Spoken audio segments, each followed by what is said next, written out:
Bom, estamos aqui continuando a série Metanoiados. Já estamos no 6º episódio, né? Já mais da metade.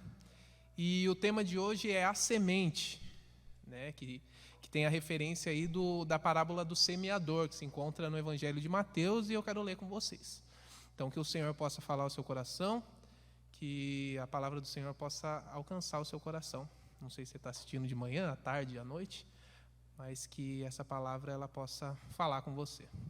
Então vamos lá, vou ler em Mateus, capítulo 13, aí eu quero ler do 3 ao 9, primeiramente. Diz assim: E falou-lhe de muitas coisas por parábolas, dizendo: Eis que o semeador saiu a semear. E quando semeava, uma parte da semente caiu ao pé do caminho, e vieram as aves e comeram-na, e outra parte caiu em pedregais, onde não havia terra bastante, e logo nasceu, porque não tinha terra funda. Mas vindo o sol, queimou-se e secou-se, porque não tinha raiz. E outro caiu entre espinhos, e os espinhos cresceram e sufocaram-na. E outra caiu em boa terra, e deu fruto, um a 100, outro a 60 e outro a 30. Quem tem ouvidos para ouvir, ouça. Muito profunda essa parábola, né? E eu quero ser bem objetivo, né? Quero refletir, meditar nessa palavra junto com vocês. O interessante dessa parábola é que ela fala com duas pessoas, ela alcança duas pessoas, aquele que semeia e aquele que é a terra, né? Aquele que recebe essa semente. E uma das lições, assim, a primeira lição, né, que a gente já tem de cara aqui, é que não basta simplesmente a gente ter total conhecimento sobre a semente, né? Não basta a gente ter o total domínio sobre a palavra, mas a gente precisa ter o conhecimento da terra que a gente está semeando, né? Não adianta a gente ter uma semente, né, excelente, a melhor semente que existe, mas a gente, né, não ter o conhecimento da terra em que a gente está semeando. Então, já é uma lição de cara para a gente que tem o conhecimento da palavra, né, que vive essa coisa de ministrar, de evangelizar na vida de outras pessoas. E esse texto me remeteu ao texto que se encontra aos Romanos, capítulo 10, versículo 17, né, que é bem conhecido, que diz que a fé vem pelo ouvir, e ouvir da palavra de Deus, né? Esse texto é muito profundo, mas, ao mesmo tempo, se você lê ele de forma superficial, né, corre o grande risco de você entrar numa onda de ministrar o evangelho de uma forma fútil, sabe? Porque aí você pensa, se a fé vem pelo ouvir, então basta eu citar qualquer versículo da Bíblia e é o suficiente para que a pessoa acredite em Deus e entregue a sua vida a Ele. Será que é assim mesmo? Será que existe um processo nessa coisa do ouvir até que a pessoa creia e viva, né, tudo aquilo que a palavra nos apresenta? Então é isso que eu quero refletir com vocês, né? E eu fiz meio que um caminho que eu acredito que é o processo de crer e de se converter ao cristianismo, né, de entregar a sua vida a Jesus. O primeiro passo é o ouvir, como diz nesse texto, né, nessa frase que a gente acabou de ler. A fé vem pelo ouvir da palavra de Deus. Mas entre esse ouvir, né, está implícito aqui que tem um processo, que é o ouvir, o raciocinar sobre aquilo que a pessoa ouviu, o crer, né, pós-raciocínio, você crer naquilo e assim você viver.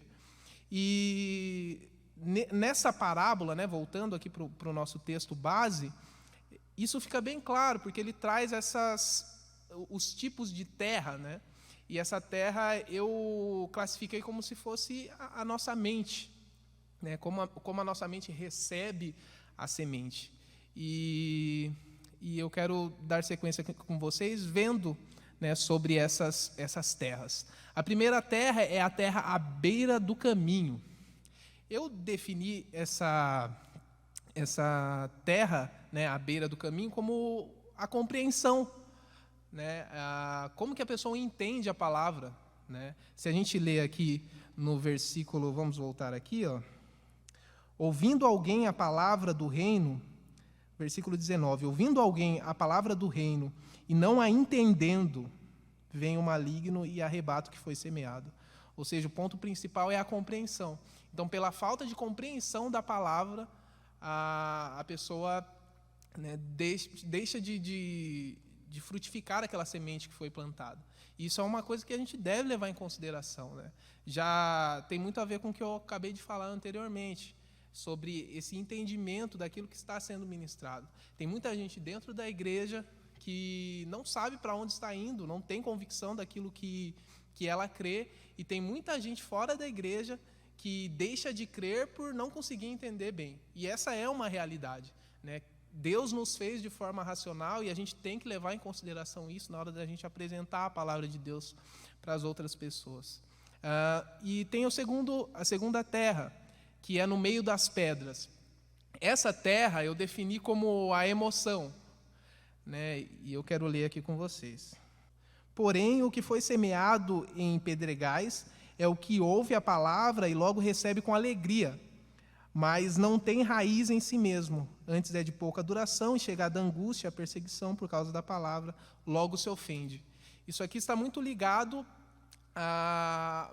àquela pessoa que ela se emociona com aquilo que ela ouviu, né? Talvez ela vai a primeira vez na igreja e ela está passando por uma situação difícil, e aí aquela situação difícil faz com que ela se apegue ao cristianismo de uma forma muito emotiva, né?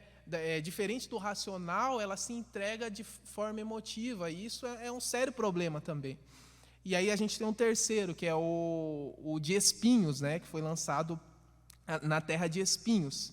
A terra de espinhos eu defini como a mente física. O que seria isso? A pessoa que está ligada às coisas material, né? A esse mundo, que não é um problema, né? A gente está nesse mundo e você levar esse mundo a sério, né, não é um problema, muito pelo contrário. Se você levar a sua vida, as suas responsabilidades de forma, né, como se fosse algo irrelevante, isso é um sério problema. E então tem esse tipo de pessoa também, né, essa mente que não consegue se desvincular do mundo material. E por último, a boa terra, é aquele que ouve a palavra, ele raciocina sobre a palavra e assim ele passa a viver. E então a gente tem esses 4 tipos de terra. E aí eu queria que você refletisse junto comigo. Qual que é a sua terra? Qual que é a sua mente? Né? E essa pergunta não é só para aquele que ainda não conhece a Jesus, né? Ainda não se converteu, mas para você que é cristão também. Né? Que terra você é? Será que você teve alguns problemas no processo de compreensão, ou você deixou de lado isso aí? Né? Será que você realmente conhece a Deus, ou parou na caminhada, né, de conhecê-lo? Né? Tem muitas pessoas que param na caminhada de conhecer a Deus. Por exemplo, um ateu, né, no processo, nos primeiros passos em conhecer a Deus, ele já para ali e assim ele se intitula como um ateu. Né? Será que você caminhou o suficiente no processo de conhecer a Deus? Né? Você cristão, será que você caminhou o suficiente nesse processo de conhecer a Deus? Né? Não que exista um final. Em João, no Evangelho de João, capítulo 17, versículo 3, diz que a vida eterna, ela se define em conhecer a Jesus, em conhecer a Deus. Né? Então, é muito interessante que usa o termo eterno, ou seja, não tem um final. Não vai ter um fim que você vai receber o diploma de que conheceu a Deus, de que é PhD em conhecimento de Deus. Né? Então, isso nos traz a reflexão de que é um processo de muita profundidade em conhecer a Deus e de se entregar nessa caminhada de conhecimento. Ou será que você está na segunda terra? Né? Será que o que te ligou a Deus foi a emoção? Talvez a ideia de que Deus resolveria todos os seus problemas, né? Até que você começa a ver que não é bem assim. Né? Deus é um bom pai. Né? A gente gosta muito desse termo, né? De chamar Deus de pai, e um Deus que faz tudo para o seu filho, que resolve todos os problemas para o seu filho. Né? Um pai que resolve todos os problemas do seu filho não é um bom pai. Né? E da mesma forma é Deus.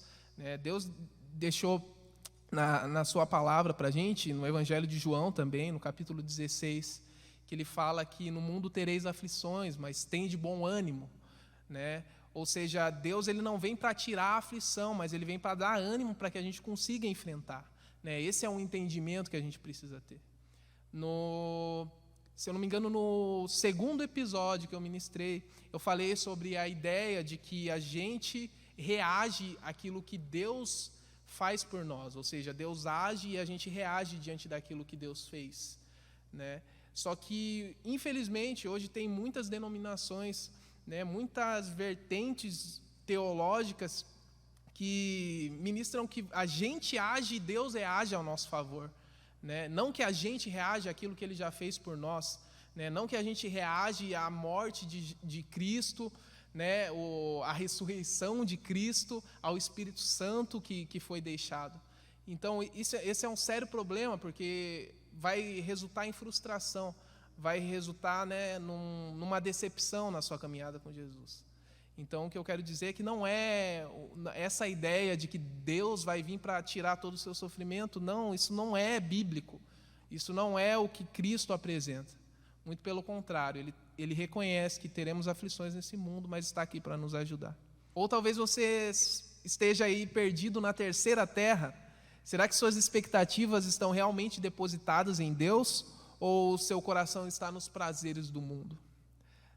Não é uma tarefa fácil você acreditar no invisível. Esse é um dos pontos mais complexos na hora da gente se entregar na crença de que Deus realmente existe, de que Cristo é o nosso Salvador. Mas eu queria deixar 2 pontos que pode te ajudar nesse processo de acreditar de que Deus é real, né? De que a palavra de Deus é verdadeira. E o primeiro ponto é você olhar para esse mundo que te cerca, olhar para todas as coisas que faz parte desse mundo, a natureza, o homem e tudo mais, e pensar que tudo isso vem do invisível. Tudo isso que existe teve um início no invisível. E o segundo ponto é você pensar que Jesus Cristo foi o invisível que se tornou carne, que se fez visível. Por isso que Jesus Cristo é o ponto principal que mexe com a gente, faz a gente se entregar a nossa vida para Ele. Então é isso, é essa palavra que eu queria deixar para você, que você possa ter essa reflexão sobre que terra você está sendo, como que está a sua mente para receber essa semente, a ponto de que ela possa crescer e gerar vários frutos.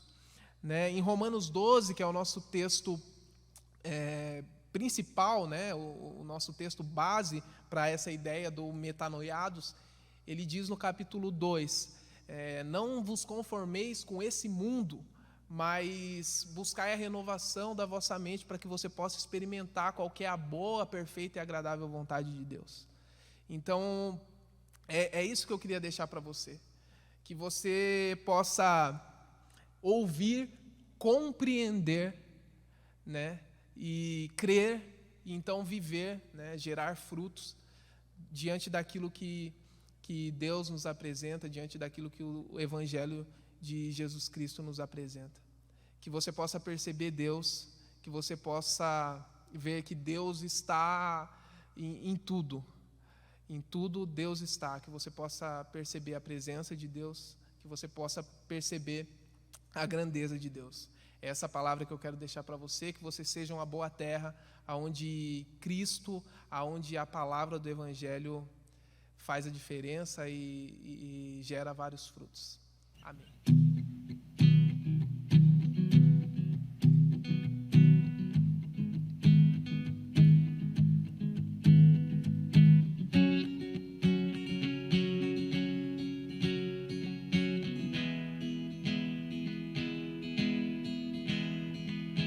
Lá no fim do horizonte, no canto mais distante lá, a tua mão está. Lá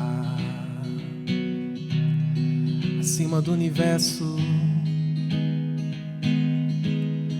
nas linhas de um verso lá, tua mão está. Se eu for ao céu,